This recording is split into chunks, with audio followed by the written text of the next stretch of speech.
Is the Nikon ZR faster than the new Sony A75 release? Now everyone's talking about sensor readout speed. Now I want to claim some credit for this, because I've been going on about this for a while, and Loz always rolls his eyes at me when I mention about sensor readout speed, because I think it's one of the most important things about a camera. And I think sensor readout speed is responsible for everything. So autofocus speed, metering, white balance, and how your camera works it all out, not just rolling shutter. Now, how does this Sony camera fit with Nikon? Because obviously it's the competitor to the Z6 III. Is it better? Are there some things that are worse? How does it really fit? So I've had the ZR for a tiny bit now, and I went out today really early. That's why I'm wearing my camouflage gear and look really tired, because I've been going out for sunrise every morning lately to try and get pictures and footage of an otter, which is in a nearby nature reserve to me. Experimenting with the different formats and getting a feel for it. Yeah, it's a really interesting experience so far. I just want to note that I sometimes find that the record button on top is very much different from what I'm used to. So there it's just responded straight away. But sometimes, like I've just clicked it then, I've just clicked it twice, and sometimes it doesn't always react. Now, is this a fault, or is this just the way the new mechanism works? It's not as secure feeling and as positive as on the other cameras, but maybe it's just the way it is. Does anyone else have a ZR and get that feeling too, that it's a bit unresponsive sometimes? I'm not sure. Now, I've discovered that in different video formats, the sensor readout speed is going to be slower. So that the more high resolution, if you choose a high resolution video format, it's going to be a slower sensor readout speed. Because the Z8 and the Sony A1 are about 3.3 milliseconds. So that's 4 times faster. It's interesting that the A75 has blackout-free shooting, raw pre-capture, which I only thought was possible with faster sensor readout speeds. But it looks like the processor is doing a lot more harder work. And again, with blackout-free shooting, you think only the very fastest sensors will be able to do that.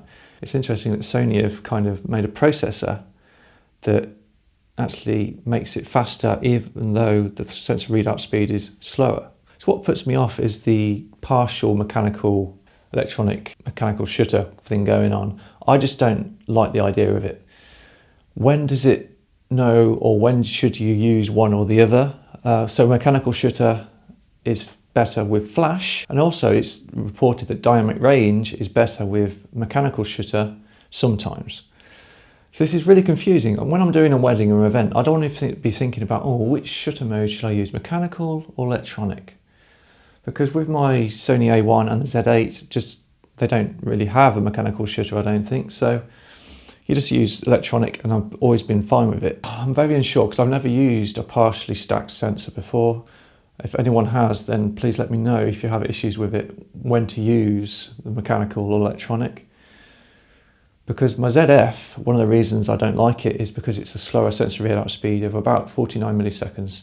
I don't trust it with using electronic mode, and therefore it's slower in a lot of respects. It's interesting that my Sony A1 has a 9.4K screen on the electronic viewfinder, but the LCD is quite low resolution, and that is a problem for me. Well, it's not a problem, it's just a bit. So the A7R5 has gone the opposite. So the viewfinder is 3.7 resolution, but the screen is bigger and higher resolution. And it's the opposite to the A1 Mark I.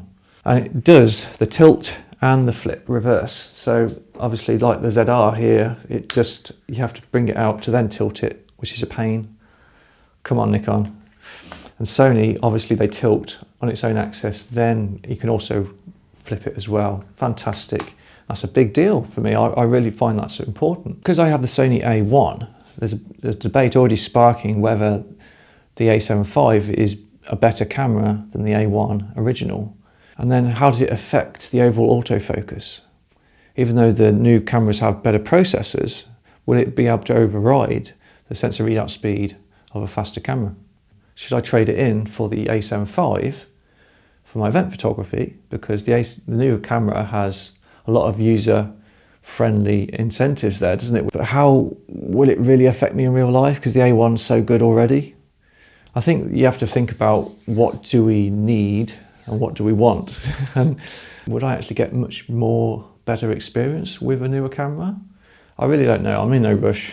I'm happy with the A1, apart from the low quality back LCD screen. So it's not a big deal for me. The autofocus is amazing. It's an amazing camera. But is there anything in the A75 you would like to see Nikon incorporate into their new range when they release it? Or is the Z6 III already quite in parallel and just as good? Lots of food for thought there. I just thought to do a quick video to start this discussion, because there's a lot going on now. It's everything. 2025 this year has been quite quiet, and now suddenly everything seems to be released. And the new Canon camera is just released a few weeks ago, and it seems like this new Sony is actually better than it already. It's already took the crown as the best camera of the year release. Who knows? Really interesting what's going on in the camera world. Okay, right. I'm gonna have a coffee, a shower, and carry on with my work. But yeah, see you next time.